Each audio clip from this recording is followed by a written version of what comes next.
Bonjour à vous. Alors, la leçon que je vous présente, c'est sur l'attribut du sujet. Alors, l'attribut du sujet, c'est une fonction. On se rappelle que les mots, ils ont une classe de mots. C'est leur identité, c'est ce qu'ils sont. Par exemple, les noms, les déterminants, les adjectifs, etc. Et il y a les fonctions syntaxiques qui vont suivre des mots ou des groupes de mots et qui viennent préciser le rôle qu'ils ont dans la phrase. Et donc, l'attribut du sujet, c'est un rôle qu'un mot ou des groupes de mots a dans la phrase, tout comme le complément du verbe ou le complément du nom. Alors, l'attribut du sujet, il est toujours accompagné de ce qu'on appelle un verbe attributif. Le verbe attributif que vous connaissez le plus et qui est le plus courant, eh bien, c'est le verbe être. Mais il y a aussi d'autres verbes comme paraître, sembler, devenir, demeurer, rester. Ils apportent toujours un attribut du sujet. Et l'attribut du sujet, son rôle, c'est de qualifier le sujet. D'accord? Par conséquent, il y a des choses à savoir sur celui-ci. Alors, si on prend comme exemple, les fleurs sont jolies. Dans ce cas-ci, on a notre première catégorie d'attributs du sujet qu'on voit au troisième cycle.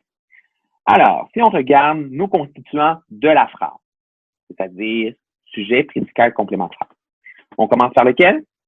Toujours par le sujet.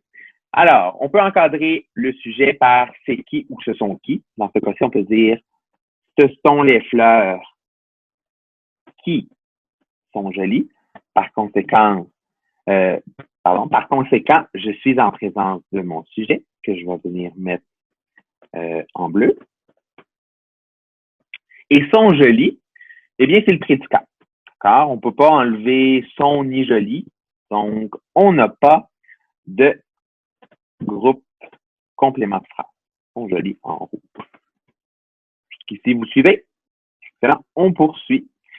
Alors, les fleurs. Les, c'est un déterminant.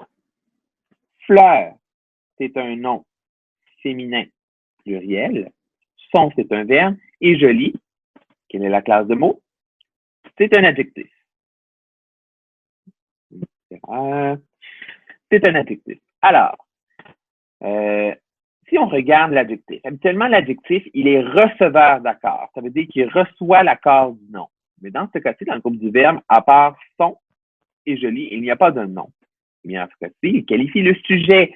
Alors, le nom, ici, va donner son accord à l'adjectif qui va s'accorder en genre et en nombre. Et donc, joli doit être au féminin et au pluriel aussi. Car ça, c'est notre première catégorie d'attributs du sujet. La deuxième, c'est lorsque l'attribut du sujet est un groupe du nom accompagné d'une préposition. D'accord? Donc, on enlève ça. Groupe du nom accompagné d'une préposition. Par exemple, ici, on a les jeunes filles semblent de mauvaise humeur. Encore une fois, on peut encadrer notre sujet. Donc, ce sont, non, ça vient la technologie, pas toujours ce qu'on veut. Alors, ce sont les jeunes filles qui, donc dans ce cas-ci, je suis en présence de mon sujet, que je vais venir mettre en bleu encore une fois. Semble de mauvaise humeur, encore une fois, c'est le prédicat, puisque je ne peux pas enlever aucun mot. Par exemple, si j'ai les jeunes filles semblent, il manque quelque chose. De mauvaise humeur, les jeunes filles semblent. Ça ne fonctionne pas vraiment, on n'est pas Yoda dans Star Wars, donc de mauvaise humeur, on garde ça dans le prédicat. Maintenant, si on retourne voir quelles sont nos classes de mots, les, c'est toujours, encore une fois, une petite erreur, j'ai remédié. C'est un déterminant. Jeune, c'est un adjectif. Fille, c'est un nom féminin pluriel. Semble, c'est un verbe. De, c'est une préposition. Mauvaise, c'est un adjectif. Et humeur, c'est un nom féminin singulier. Alors, de mauvaise humeur, c'est notre attribut du sujet. Comment est-ce que je le sais? Pour commencer, je pourrais décider de prendre tout ce groupe de mots-là et de remplacer par un seul mot, par un adjectif. Je pourrais dire les jeunes filles semblent contrariées. êtes d'accord avec moi que ça fonctionne. Les jeunes filles semblent contrariées, donc c'est un attribut du sujet. Je pourrais aussi faire autre chose pour m'assurer que c'est un attribut du sujet, mais on y reviendra quand on verra les caractéristiques. De mauvaise humeur, comme vous pouvez voir, c'est un groupe du nom. Alors, il ne s'accorde pas en genre et en nombre avec le sujet, parce que dans ce cas-ci, l'adjectif mauvaise va s'accorder avec le nom du groupe du nom auquel il est relié, c'est-à-dire humeur. Donc, c'est humeur qui va donner son accord à mauvaise et non pas les jeunes filles. D'accord? Mais si j'avais contrarié, dans ce cas-ci, ça serait un adjectif et là, il serait rattaché au groupe du nom qui est le sujet, les jeunes filles. Et donc, fille donnerait son accord à contrarier. Ce sont les deux catégories d'attributs sujet qu'on voit au troisième cycle, mais il y en existe d'autres. D'accord? Donc, c'est ce qui vient après un verbe attributif est, de façon générale, un attribut du sujet. Maintenant, l'attribut du sujet, il a des caractéristiques qu'on peut faire, des manipulations, pour s'assurer qu'on est en présence d'un attribut du sujet. Alors, la première, c'est un mot ou un groupe de mots obligatoire. On ne peut pas l'effacer. Par exemple, ici, Mia est heureuse. Si j'enlève heureuse, Mia est, il manque quelque chose, ça ne fonctionne pas. Donc, on ne peut pas l'effacer. Ça ne fonctionnera pas. On ne peut pas le déplacer. Bon, d'accord. Si on le transforme en pronom, on peut le déplacer avant le verbe, mais il reste dans le prédicat. D'accord? Mais on ne peut pas le déplacer. On ne pourrait pas dire silencieux, Louis demeure.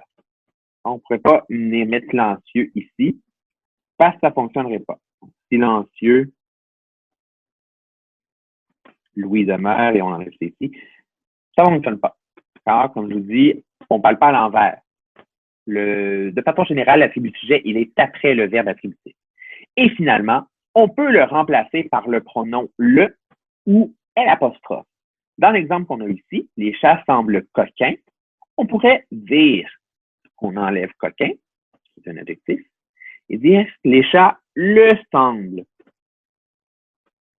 Alors, dans ce cas-ci, on a pu transformer notre attribut de sujet en pronom et c'est ce qui fait qu'on est en présence d'un attribut de sujet. Alors, les pièges à éviter. Il faut éviter de poser la question quoi. Alors, Mia est quoi heureuse, c'est un attribut de sujet, parce que cette technique-là pourrait venir jouer avec une autre fonction qui est le complément direct du verbe. D'accord? Par exemple, si on dit Mia chante bien ou Mia chante une chanson. Alors, Mia chante quoi? Une chanson. Mais dans ce cas-ci, une chanson, ce n'est pas un attribut de sujet, c'est un complément direct du verbe. Mais chante n'est pas un verbe attributif. D'accord? Elle est là la nuance. Donc, il faut éviter de se poser la question quoi. Il faut essayer de reconnaître les verbes attributifs et aussi se rappeler que l'attribut de sujet vient toujours qualifier le sujet. Par exemple, Mia chante une chanson, Mia n'est pas une chanson. Mais Mia est heureuse. Dans ce cas-ci, heureuse qualifie Mia. Alors, voilà pour l'attribut du sujet. J'espère que vous avez bien compris et merci de votre écoute.